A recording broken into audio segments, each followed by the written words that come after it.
Pourquoi vous devez absolument tenir un no contact avec un pervers narcissique? Bonjour à vous, ici Fabien Arnoux, votre coach pour vous extraire d'une relation toxique afin d'être libre, de retrouver votre joie de vivre, votre confiance en vous et surtout de vivre une véritable renaissance. Mais avant d'aller plus loin, si vous n'êtes toujours pas abonné à cette chaîne YouTube, je vous propose maintenant de cliquer sur s'abonner, sur la petite cloche de notification afin d'être tenu au courant de mes prochaines vidéos pour vous aider et vous accompagner au quotidien à vous extraire et vous libérer de ce type de relation hautement destructrice. Sachez également que j'ai mis en place un test parfaitement gratuit que vous retrouverez juste dans le descriptif de cette vidéo pour vous permettre d'identifier à 100% si aujourd'hui vous êtes bel et bien face à ce genre d'individu. On entend souvent parler de no contact et effectivement, je pense que cette stratégie de no contact, lorsqu'elle est applicable, et je sais qu'elle n'est pas applicable à tous les cas de figure, par exemple quand vous avez des enfants, ça va être extrêmement compliqué, si des enfants sont en bas âge en tout cas, de pratiquer ce no contact, mais si vous avez la possibilité, parce que vous n'avez pas d'enfants ensemble, vous n'êtes pas dans la même entreprise, ou en tout cas vous n'avez pas une entreprise ensemble ou des biens immobiliers qui demandent dans une séparation et lors de la séparation d'avoir un minimum de contact, ça va être extrêmement important de pouvoir mettre en place ce système de no contact. Pourquoi? Parce que les pervers narcissiques et les perverses narcissiques sont des experts en manipulation. Et la manipulation passe par quoi? Passe par la communication. Et là, c'est toute forme de communication. Ils n'ont pas besoin d'être en face de vous pour vous manipuler. Ça peut être par des messages, ça peut être par mail, ça peut être par WhatsApp, ça peut être par Messenger, par Facebook. Bref, à partir du moment où ils peuvent entrer dans une forme de contact avec vous, il va y avoir tentative de manipulation parce qu'ils ne peuvent pas ne pas manipuler.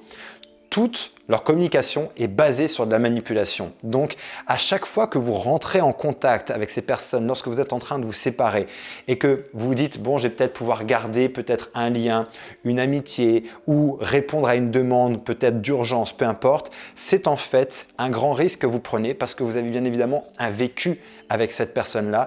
Et à chaque fois que vous allez rentrer dans une communication avec ces personnes, c'est finalement comme avoir pour eux, c'est comme s'ils lançaient finalement un hameçon et que cet hameçon vient de s'accrocher sur vous. À partir du moment où ils ont une accroche avec vous, ils vont pouvoir commencer à faire leur travail de manipulation, peu importe ce qu'ils veulent obtenir. Que ce soit un bien, que ce soit un service, que ce soit juste de vous récupérer, peu importe, chaque moment de communication est finalement relativement dangereux pour vous et risque de vous faire rechuter dans la relation. Et j'adore cette idée qu'il faut se voir un petit peu dans ce type de relation comme une sorte de… Vous êtes drogué en fait. Vous avez été à un moment donné drogué parce qu'on parle de réelle emprise émotionnelle, relationnelle. Et quand il y a emprise, il y a addiction. Et lorsqu'une personne est addicte, et prenons l'analogie d'une personne alcoolique. Lorsqu'une personne est addicte à l'alcool et que cette personne prend la décision ferme et définitive d'enfin se soigner de l'alcool et d'arrêter de boire de l'alcool, elle va passer par une phase de sevrage, par un accompagnement et la règle d'or va être bien évidemment de ne plus toucher à l'alcool. Même plus tard dans sa vie, il y a une interdiction formelle, c'est un verrou, c'est un cadenas qu'on met sur cette possibilité-là de dire non, plus jamais je ne toucherai à l'alcool, ne serait-ce qu'une goutte. Pourquoi? Parce que il y a une grande charge émotionnelle liée à l'alcool et que la personne, si elle s'autorise ne serait-ce qu'une fois à tremper ses lèvres avec un verre de vin ou de la bière, peut instantanément réouvrir cette boîte de Pandore et finalement la faire rechuter et replonger parce que ça va réactiver toutes les associations à l'alcool de bien-être entre guillemets qu'elle pouvait ressentir à l'époque au contact de cette substance. Pour vous, c'est exactement pareil. Rentrer en contact dans une période de sevrage ou après avec une personne qui a été à un moment donné extrêmement toxique pour vous, c'est la possibilité finalement de rechuter, de retomber dans cette relation. C'est réouvrir cette boîte de Pandore. Et je ne suis pas sûr et je ne pense pas qu'aujourd'hui vous vouliez ça. Et l'important de connaître finalement et de pouvoir anticiper ce phénomène-là en pratiquant le no contact. Voici pourquoi le no contact reste quand même la stratégie la plus efficace. Pas forcément la plus facile, mais ça va donner du sens pour vous de comprendre pourquoi vous devez mettre en place cette stratégie-là, si vous pouvez la mettre en place, pour vous aider justement à lutter efficacement contre cette drogue qui est le pervers narcissique ou la perverse narcissique, afin de vraiment vous sevrer de cette relation et de comprendre les enjeux de ne plus rentrer en contact avec cette personne. Et même si cette personne vous contacte, de bloquer au maximum les accès à vous pour éviter justement de rechuter parce qu'une fois de plus, chaque conversation, chaque communication est une tentative de manipulation et un risque pour vous de rechuter, de vous faire manipuler, de continuer à souffrir. Voilà pourquoi vous devez absolument, autant que possible, pratiquer le no contact avec ces personnes. J'espère vraiment que cet audio va vous aider à avoir cette prise de conscience concernant le no contact et de mettre en place justement une stratégie efficace de no contact. Une stratégie efficace, c'est quoi? C'est finalement bloquer l'accès à la communication avec vous.